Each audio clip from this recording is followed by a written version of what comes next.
नमस्कार।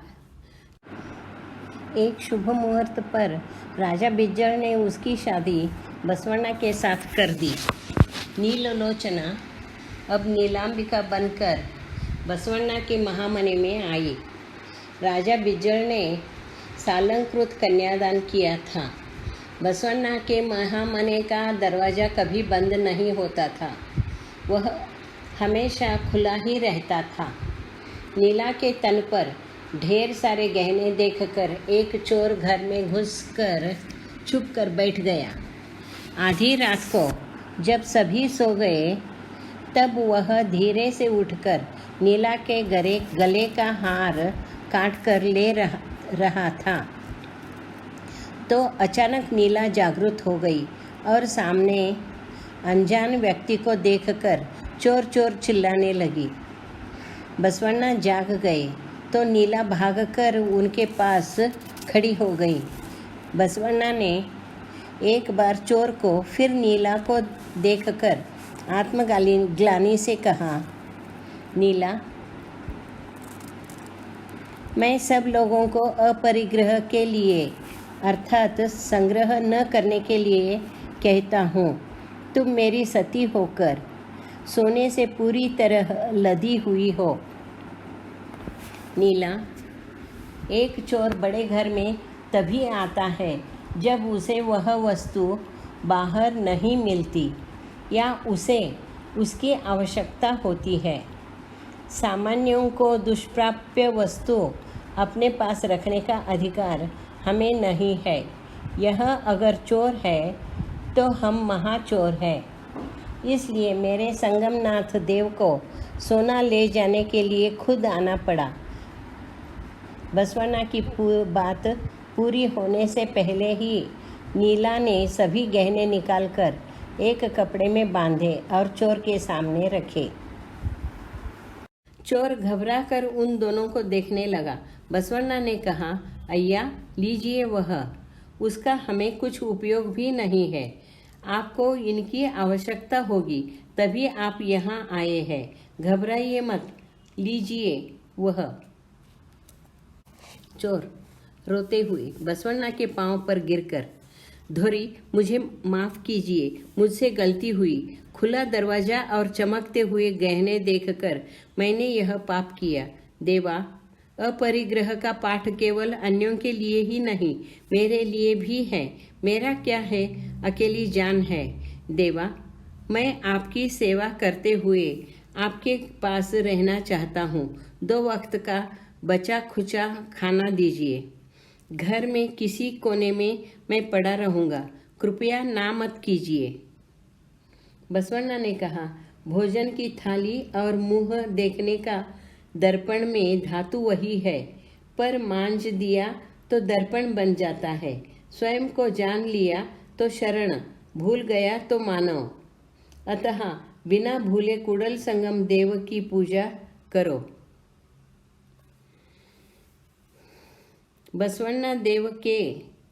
बसवदेव के दैवी दया भाव से प्रभावित होकर चोर में आमूलाग्र परिवर्तन हो गया। उसने बुरे काम छोड़ दिए और महामने में ही काम करते हुए रहने लगा।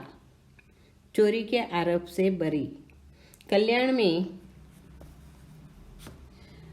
बसवदेव के लिंगायत धर्म का प्रसार बहुत हो रहा था। दूर दूर से लोग कल्याण में आकर बस रहे थे। लोगों को बसवण्णा कहते थे। भगवान प्रस्तर प्रतिमा में ही नहीं है, बल्कि उसका वास्तविक स्थान हमारे हृदय में है, हमारे मन में है। माला, छापा, तिलक, गंगा स्नान, मूर्ति पूजा, होम हवन, बलि, ये सब बाह्य विधान है। आंतरिक शुचिता और प्रेम भक्ति के अभाव में यह सब व्यर्थ है।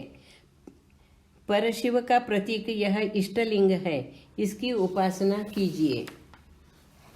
अध्यात्म पवित्र आचरण के लिए है।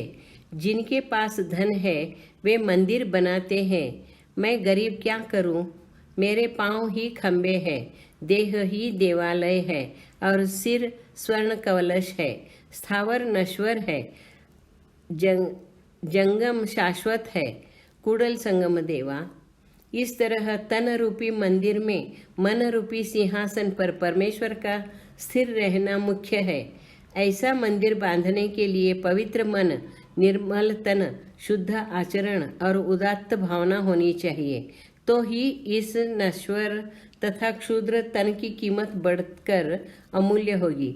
शरीर की पूजा करके सजाने से क्षुद्र शरीर और क्षुद्र बनेगा और अनेक रोगों का घर बनकर निस्तेज होगा, नष्ट होगा। इसलिए कायकवे कैलास समझ लीजिए। कोई भी कर्म छोटा बड़ा, पवित्र अपवित्र, उच्च नीच, श्रेष्ठ कनिष्ठ नहीं होता। कायक यानी कर्म करके जीवन यापन के लिए धन अर्जित करो।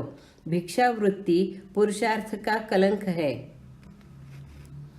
आलस्य और अमीर बनने के आकांक्षा से अर्थार्जन के लिए अनैतिक मार्ग अपनाना भी पाप है। जीवन के दुख और अपयश पूर्व जन्म का पाप मानना गलत है। गरीबी यह पूर्व जन्म का या पूर्वजों के पाप का फल नहीं होता, बल्कि अकर्मण्यता का प्रतीक होता है। जो भी कर्म आप स्वीकार करेंगे वह श्रद्धा भक्ति से, कर्तव्य बुद्धि से, शिवार्पण भाव से कीजिए। यही सच्चा, शुद्ध और सात्विक कायक है।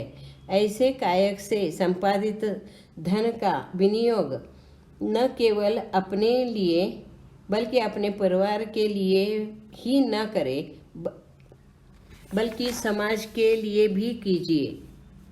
लोक कल्याण के लिए भी करना चाहिए। ऐसा विनियोग ही सच्चा दासोह है। बसवण्णा के ऐसे विचार नव समाज निर्मिति के बारे में सुनकर कल्याण में हजारों की संख्या में उनके शिष्य हो गए थे और भारतवर्ष के कोने कोने से लोग वहां आकर रहने लगे थे। इस तरह महामने में हजारों लोग आते थे, खा पीकर तृप्त भाव से जाते थे। अब बसवदेव शरणों में बसवदेव के रूप में बसवण्णा शरणों में बसवदेव के रूप में जाने लगे थे। बसवदेव की लोकप्रियता और कम समय में पाया हुआ यश देखकर उनसे जलने वाले लोगों की कमी भी नहीं थी। उच्च वर्गीय, उच्च वर्णीय और सनातनी लोग उनसे जलते थे। उन्होंने राजा बिज्जल के कान भर दिए थे कि इतना सारा खर्चा करना बसवण्णा के बस की बात नहीं है, अतः जरूर वह राजकोष का दुरुपयोग करता होगा। जरा हिसाब किताब की जांच करना चाहिए।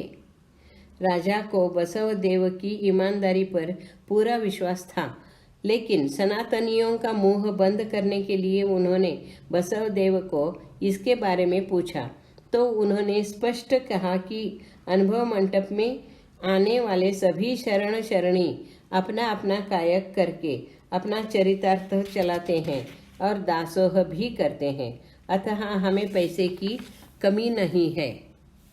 आप कार्निकों से हिसाब देख ले और राजकोष की भी जांच कर ले।